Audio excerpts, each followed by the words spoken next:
Welcome back, attractive and well-educated watchers, to a very special video here on PhilosoShy Explores. Generally speaking, we've always done whatever we want for our birthday on any given channel we care to make content for during our birthday month.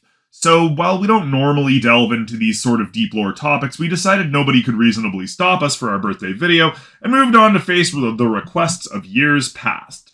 You see, it's been common enough that we've seen folks asking us to do long-form deep lore videos on various different settings. Not too long ago, we got into a discussion about, well, this. This is an urukhai waifu, obviously Saruman propaganda, drawn by the amazing artist Uruk44 on Twitter. Anyone here who's actually seen the movies can probably imagine that the lady version of the orc species would probably not be so, appealing as this, though their capacity to crush entire fields of watermelons between their thighs, as this particular specimen certainly could, is still uncertain. However, this raised a bit of a conversation talking about female orcs, female urukhai, and the general role orcs played after the War of the Ring came to its conclusion. Later in the conversation, Aveline Ryu, who we've made alternate history material with before, came in and told us that the way we explain Tolkien stuff feels a lot more accessible than the standard way of looking at the Legendarium, and we mentioned that we'd always felt like we could definitely get into big lore videos if we wanted to, but huge creators like Indeep Geek, Nerd of the Rings, Jess of the Shire, and Girl Next Gondor have saturated the field a bit, and we're certain we'd just be lost underneath all their content. Indeep Geek and Nerd of the Rings specifically have subscriberships around 1 million or more, and of course the problem is largely the same with Warhammer 40k. How is a tiny channel like ourselves, without even 1,000 subscribers and posting a video a month at most, supposed to hold up in a community with giant mega creators like Wes Hammer, Luton09, and Majorkill? And of course we said as much in public. To our surprise, Indeep Geek hisself came on down and told us, and we quote, "Do it. There's always room in the fellowship for more members. Let me know if you decide to, and I'll give you a shout-out." Well, that changes everything! One of the largest figures in the Tolkien lore community at this point in time, and one of our favorite Tolkien channels, has given us their personal endorsement to journey into the wild and wonderful world of the Professor himself. Alright, we'll do it. But remember, we are not some big Tolkien superfan. We read the series a long time ago, when we were just a kid, and remember fairly little about it. Only recently have we really started getting back into it properly, and we do not have the quotes and long-term expertise of the big boys. We're just a newborn Lord of the Rings creator at this point. This is our first Tolkien video ever. So we're going to be less pulling direct quotes here, and more doing a sort of long-form thought experiment to investigate Tolkien's world building with what he doesn't tell us. But what to write, we had to ask. Everyone's done the whole "are orcs irredeemably evil" thing before, so we don't want to just be another square making a subpar video about something everyone else already knows. Best to stick with the prompt in the form of the urukhai waifu. We all know orcs have women. Tolkien himself said that they reproduce in the fashion of the children of Ilúvatar, of men and elves. Now, obviously, Tolkien was a Catholic and a bit of a prude when compared to our modern sensibilities, but we all know what he's talking about here. Orcs reproduce through sexual intercourse, just like we do. When a mommy orc and a daddy orc, well, we don't know what the mating practices are, but when they get together and decide that it's a good time for it, we suppose they make baby orcs together. Presumably, they take care of their young, raise them, care for them, avenge them, and so forth. It might be a bit more savage compared to what we'd think of, but we think it's safe to say they have something along the lines of family units somewhere in conventional orc society. We know that orcs regard elves as cruel and deceptive, just as elves regard them as cruel and deceptive, so there must be some form of honor in orc society, even if it might feel a bit alien to us. And we know that during the last alliance of elves and men, with the exception only to the elves, creatures of all sorts fought on both sides of the war, even beasts and birds, both for and against Sauron. That means that there were definitely and explicitly some orcs that must have joined the forces of good, presumably reformed and accepted by those they fought alongside against the Dark Lord. Samwise Gamgee even eavesdropped on some orcs in the books, as we recall, talking with each other about leaving off to their own lands and starting their own little venture away from all this bullshit. And obviously, they'd have to have some sort of society to do that, much as it might well look not terribly civilized to us today. They must have had divisions of labor based on certain roles, likely some being gender, since we never see any lady orcs fighting in the books. But what did orc women do? There's the obvious choice, but Tolkien was not really one to loom on such things. Much as women, with exception, are not big figures in his story, he doesn't wholly deny them a place in his society. In fact, there are times when women are glorified and marked as important, if perhaps passive figures. And where every other role in society is taken, there is always something left for those not mentioned. So let's consider Lord of the Rings, gender roles, and hypothetically, urukhai waifus. First and foremost, we're going to work as hard as we can to figure out what orc women do based on what we can find that they don't do. This must seem really weird, but we believe there's something to this process that might hopefully be able to shine some light on things in Tolkien's world without adding anything of our own. We are not here to fill in the gaps that Tolkien left out with our own personal ideas, but rather to examine the rest of Tolkien's world building and consider where, in his mind, he might have put things if prompted. Tolkien, you see, was extremely open about the details and logistics of his world if queried in his letters, at least where it seemed relevant to real conversation and didn't descend into pedantry, so we think this might have been a conversation he could have taken a liking to, and may have humored if given the opportunity during his life. Let's put our bias to the side here and really analyze how Tolkien did things, and where that might put the ladies of orc kind. First and foremost, there are things we have to get out of the way. What do orcs in general not do? It would seem that farming, at least, is part of this. Explicitly, the southern region of Mordor, called Nirn, was fertilized by the ashes of Mount Doom and provided with water and presumably precipitation by the Sea of Nirnen, farmed by human slaves from other nations to feed Sauron's armies.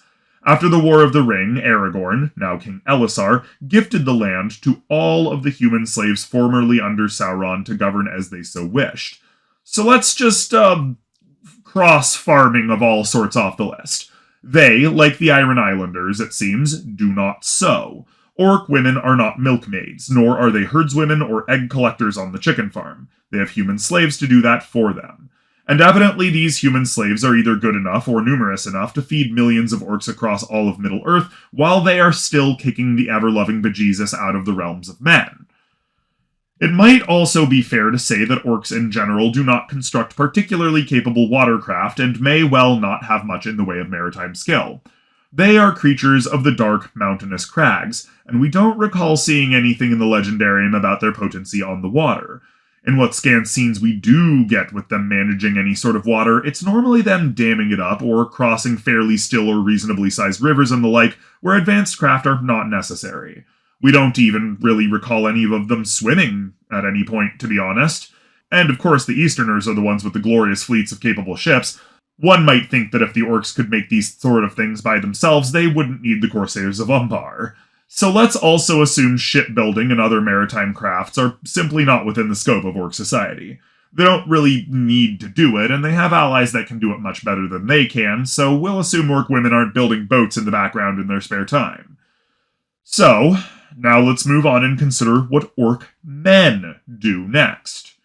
Because we don't ever see any orc women on screen, we can assume that like many societies in Tolkien's Legendarium, there are distinct gender roles involved. Orc men, obviously, do a lot of fighting. They also do no small amount of hunting, smithing, building, forestry, if you can call it that, and other extremely generic masculine things. We can only imagine that the standard orc probably really loves grilling or something. We don't know, it just feels right, you know?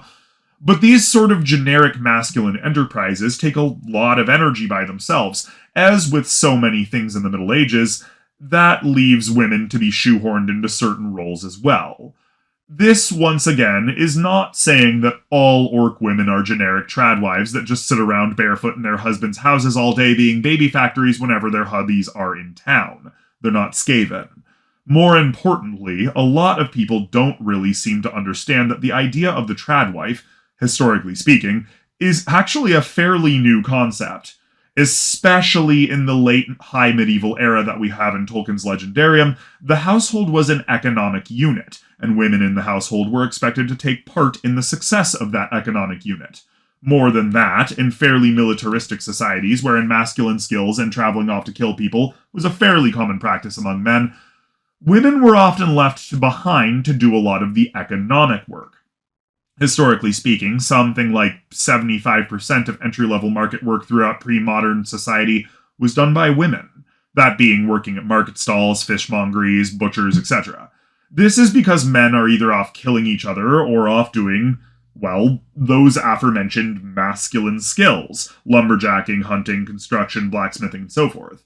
The big, strong man goes off to chop down trees and kill deer and catch fish and all that good heavy work. Then he brings the raw materials back to his wife, and she makes something special out of them and sells them to the community, getting all the latest gossip while she does so. Now, we know that orc men don't seem that economically motivated. Even with the few conversations we get of them, we gather they are more interested in raiding and trading things back and forth between each other than actually paying and maintaining anything resembling a real economy.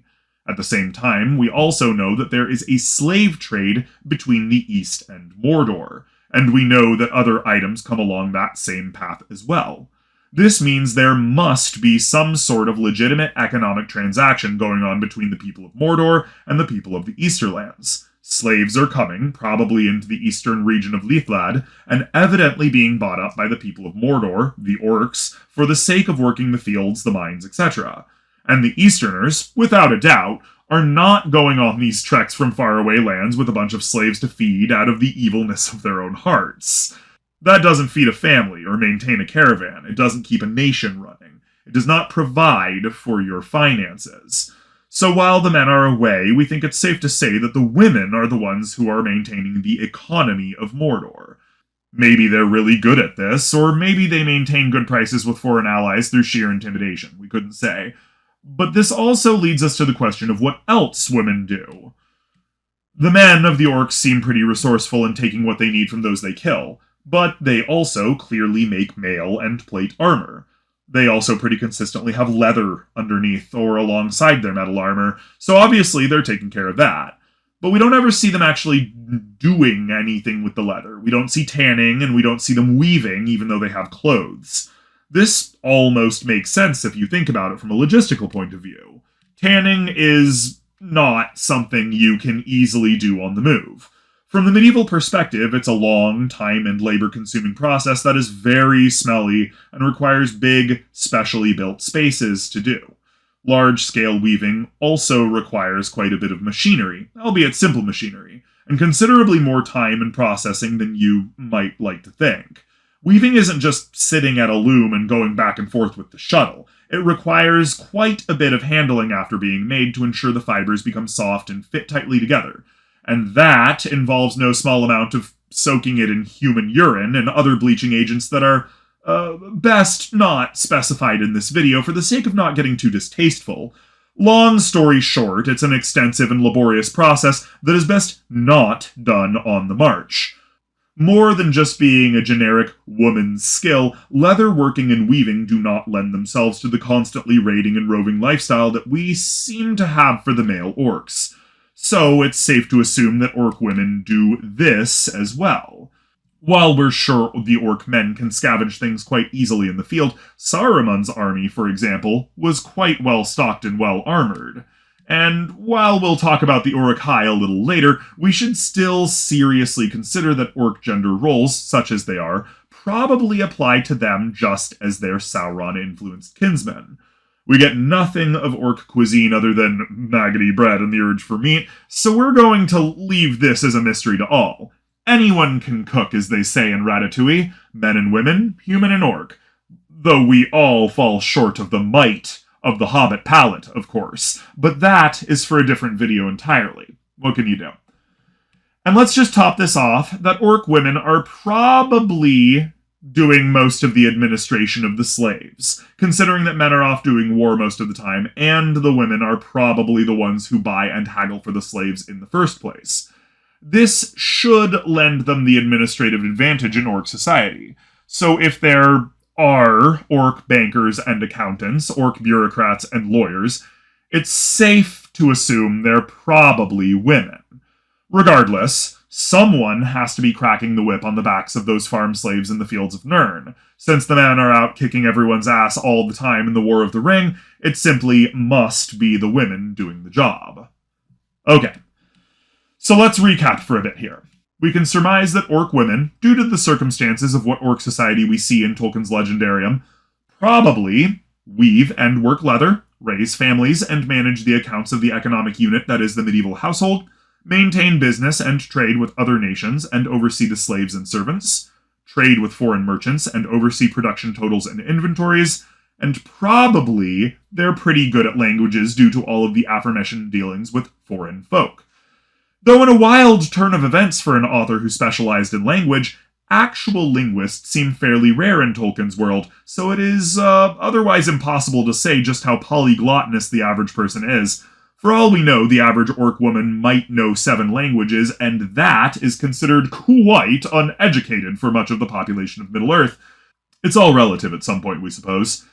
Even still, this actually provides a surprising amount of decent, well-founded speculation behind orc society, and the role of women within it. While it doesn't cover everything left by the men, and there are still questions the average reader might have, it's surprising to look at all of this and think, hey, this is actually pretty standard for medieval society. We'll come back to that later, though, after the urukhai. So let's go back to how it all started. Rookart44 makes an urukhai waifu, and we make jokes about it, and people tell us we're pretty good at talking about this stuff, and we're like, nah. And then Indeep Geek is like, do it. Do urukhai follow the same rules? Does this urukhai waifu work? Well, yes, but also no, because urukhai are not specifically just orcs. Through dark crossbreeding, we believe the term was, so, Tolkien is probably trying to tell us that this was not consensual. Through dark crossbreeding, Saruman bred the orcs with humans, and created the urukhai. We guess Sauron did some too, but they were very rudimentary compared to Saruman's more perfected project. Long story short, these are half-orcs. If you want to think about them as half-orcs from Dungeons & Dragons, you can probably do worse for yourself. They are as tall as men, more human-like in general, and tend to use weapons that are more refined and human in make. If the average orc woman is probably, not what you're looking for, the average urukhai woman is, probably a lot more like what Rook is showing here. And this makes sense considering the depictions of urukhai men in the Peter Jackson films were, they were a lot more attractive, we'll just say that. You can't tell us some ladies out there aren't looking at this guy and going, okay, I'll give that a try. Anywho, when we look at Lurtz and his exquisite half-orc body compared to more stylistically pleasing half-orcs, a la Ford from the Mighty Nine, for example, we can see that we're not actually looking at something so horrific as the more standard orcs. Rook might be onto something here. This might not be the generic propaganda that we thought it was, and perhaps is more likely the most attractive half-orc pinup girl specifically chosen from thousands to dress up and strike a pose for the boys in the field. Because those urukhai aren't actually that inhuman to look upon if you can get over the teeth. But do urukhai women even exist? Well, we know that once again they bring forth in the fashion of the elves and men.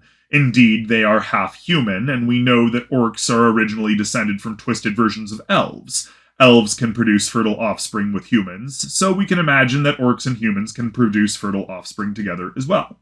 More than that, we have no reason to assume that Saruman was just making an all-male species. If he had his way, he would have won the War of the Ring, and would presumably carry on his urukhai into mass production to hold sway over the entire world. Furthermore, he's a smart dude. If we were Saruman, with thousands of years of experience and having just released one of our greatest experiments yet on the world and it was doing great, we'd start making more of them. We can imagine he's not going to be so short-sighted as to simply cull the female urukhai when he can instead use them for breeding stock and to manage all of the same duties that orc women do in Mordor.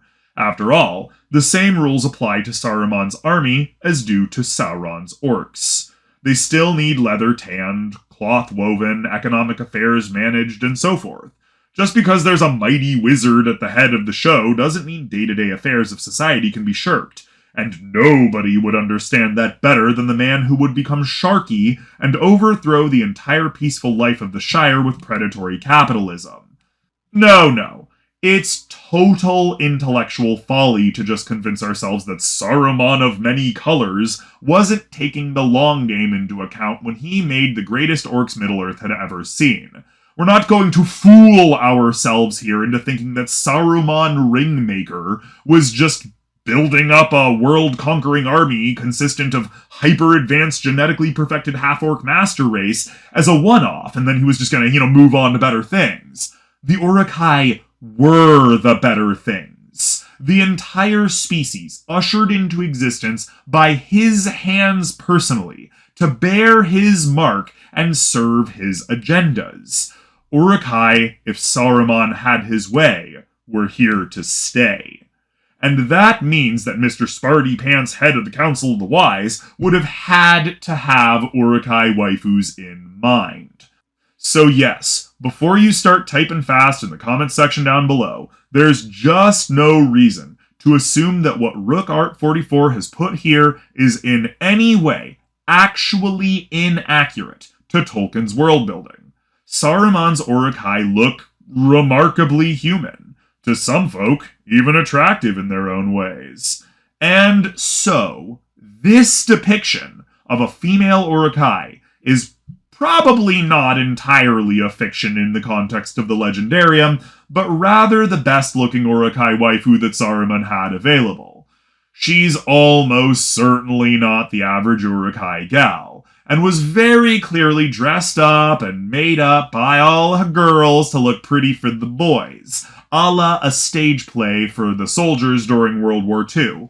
But that was just good marketing and maintenance. Those girls weren't fictions, they were actresses, which present you with a fiction but are not fictions in and of themselves. You go out, you destroy the realms of man and usher in the age of Saruman, and you might get you one of these gals. And after you get you one of these gals, she's gonna pretty up your house, bear you some kids, mind the slaves, and manage the finances while you raid the countryside and gather up the last stragglers from the Age of Men.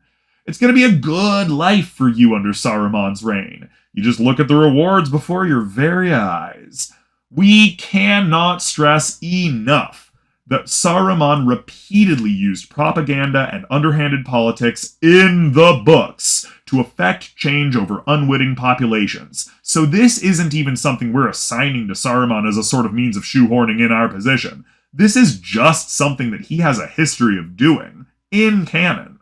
Speaking and making people listen is specifically his specialty, and he almost wins over a portion of the Fellowship with his words in the Two Towers before Gandalf steps in and breaks the spell he's slowly setting upon them. So not only could Saruman almost certainly set up a do-it-for-her poster campaign throughout the bulk of his armies, he would. In fact, Saruman represents the slow, destructive advance of capitalistic modernity and the abandonment of traditional values and lifestyles for business and industry at the expense of our own humanity.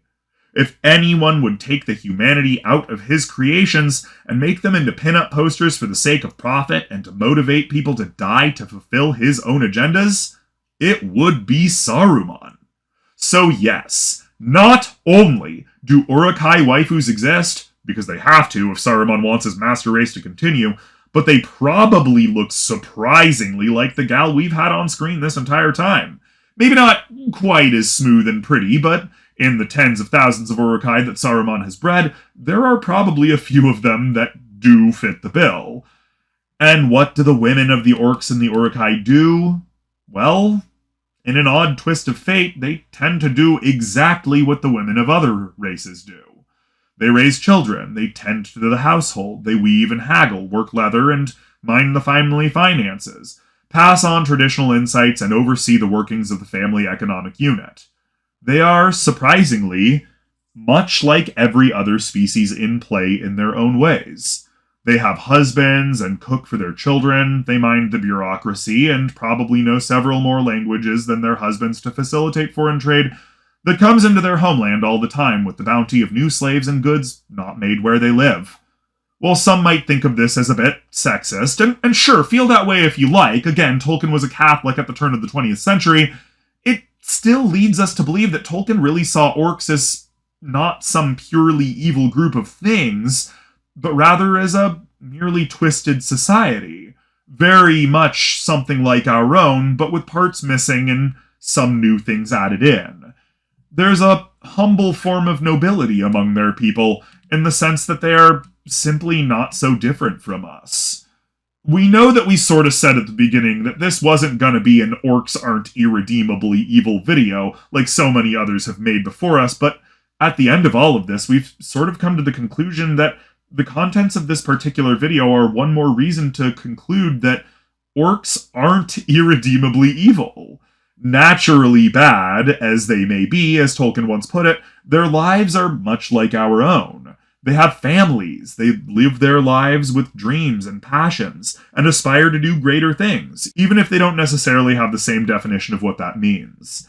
They have women and children, rules and loyalties, and their women carry on the same tasks as ours do. They are, in every way, the people that some folk try to say they aren't. When we think about these sort of, not obvious, but certainly typical gender roles in orc society, we feel the need to look past the hypothetical bigotry and sexism of the era.